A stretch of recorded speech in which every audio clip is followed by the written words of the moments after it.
Hello friends, welcome to another my mini blog. ముందుగా అందరికైతే వినాయక చవితి శుభాకాంక్షలు. మా ఇంట్లో అయితే పూజ అయితే ఎర్లీ మార్నింగ్ అయిపోయింది. మా పిల్లలు ఆరతి కూడా తీసుకున్నారు మంచిగా. నెక్స్ట్ అయితే టీవీలో వినాయకుని పాటలు అయితే డ్యాన్స్ చేస్తామన్నారు మా పిల్లలు.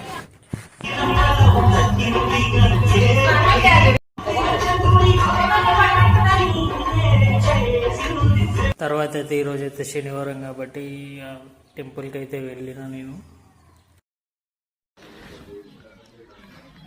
ఇక్కడైతే పిల్లలు అయితే కొంచెం వెరైటీ ఈసారి డెకరేషన్ అయితే చేయడం జరిగింది. నైట్ టైంలో మాత్రం వ్యూ మాత్రం అదిరిపోయింది. తర్వాత పాయసం అయితే ఇంటికి వచ్చి తిన్నా. తర్వాత ఇంకా మా ఆఫీస్లో పూజ ఉంటే సరే వెళ్ళొద్దామని వెళ్ళొచ్చాను. మా ఆఫీస్లో అయితే వినాయకుడు మట్టితో చేస్తారు. తర్వాత అక్కడ ఆంటీ నాకు ఒక కంకణం అయితే కట్టింది. తర్వాత నెక్స్ట్ ఇక